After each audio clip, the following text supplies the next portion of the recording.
Wumi, Chape, good to see you both. Good to see you. And you. Pleasure. And I was going to say the name of your movie, of course, is called His House, but Chape, it was a little bit more than his house, wasn't it? Yeah. Well, we were vying for ownership ourselves, but it was definitely a tussle. Yeah, I was going to say there are other things about, and Wumi, it's one of those where you guys were leaving your native country to go someplace just to be free, but to an extent they wound up being more captured than anything else. Yeah, I think that's one of the amazing things about the film, because you think that when you get to the country that there'll be some sort of like semblance of freedom, of like a life well lived and the life that you hoped for.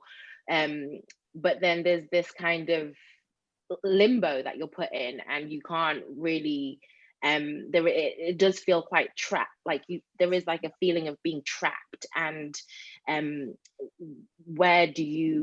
how do you get to live that hopeful life that you left your home for?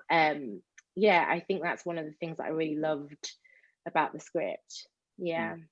I can only imagine when you read it, like especially for you, Chape, just thinking and seeing the things your character had to go through, because it was kind of one of those deals where things that had been done definitely come back to haunt you. Absolutely. And I think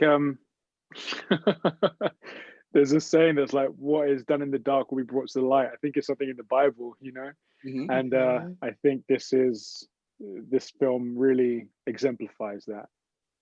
But it's also an interesting interrogation as to what people do when they're stressed and when they're trying to survive, I think, yes, this is a haunted house film, but it's what haunts them is the real juice of this movie. That's what really excited me about it when I read the script. It's not just a scary monster. I don't want to spoil it for anyone who hasn't seen it just yet, but yeah, there's real substance behind this film. No, you're absolutely right. Oh, Wumi, I thought you were going to add something there on the end. Yeah, I guess that who you carry with you, what you carry with you, like you can never, like you can't run away from it. As much as like you want to assimilate, as much as you want to like pretend it doesn't exist, you carry all these people, all these experiences with you. We all do. And some people have trauma that they're like real trauma, and yeah, and how they continue, and how we, while welcoming them back into our country, like how we treat them, like not, we need to be aware of all the things that they're carrying with them. Yeah.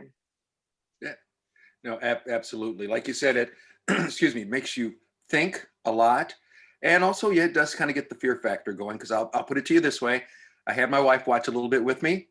Then when whatever the first thing was that happened, it was, love you.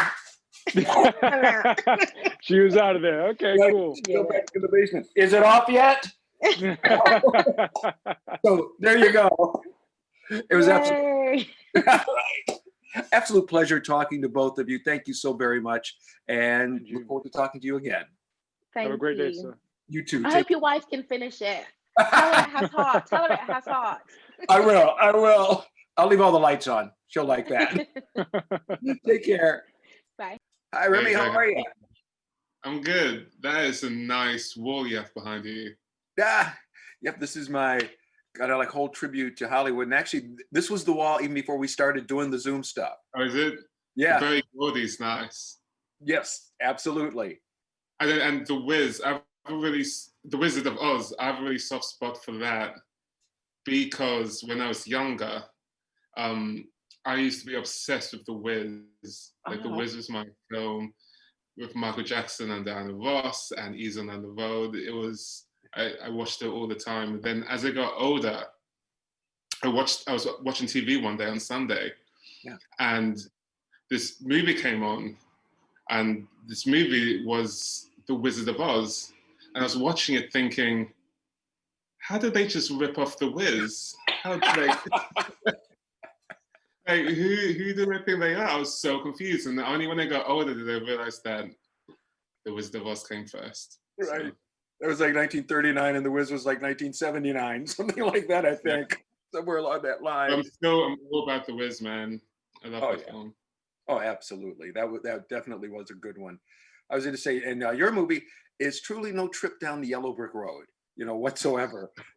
I like that. And Yeah. you are the writer and director. I just have to ask you, really, from the writing side, how did this whole thing come about? Because I mean, you got a scary movie, but it's also this great psychological thriller that once you get to the end, you're like going, okay, I understand, certain things. How'd the idea come?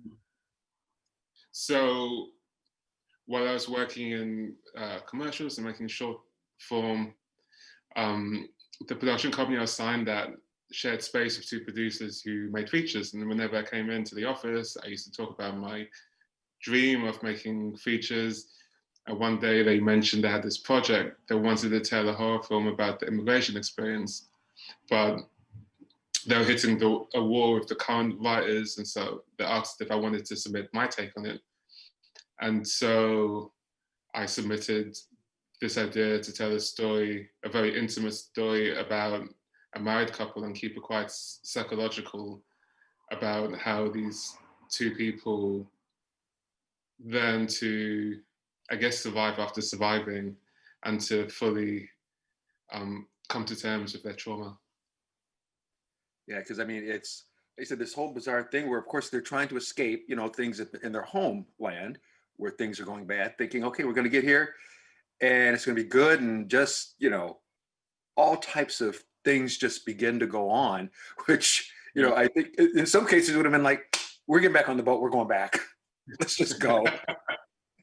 Yeah, but that was part of the when researching, that was one of the exciting things about the situation in England. When you get temporary asylum, you're given a house, but then you also are forced into really draconian rules. You're not allowed to leave. You're given a small amount of money, but you're not allowed to work, and so you're kind of stuck in this house. And so you're forced, I guess, to reckon with the hauntings inside the house. That's for sure. I was going to say, great movie. People get out and see it. Remy, thank you so very, very much. A pleasure talking to you. Until we ease on down the road again, take care and enjoy. No, You got it. Bye. Take care. Bye-bye.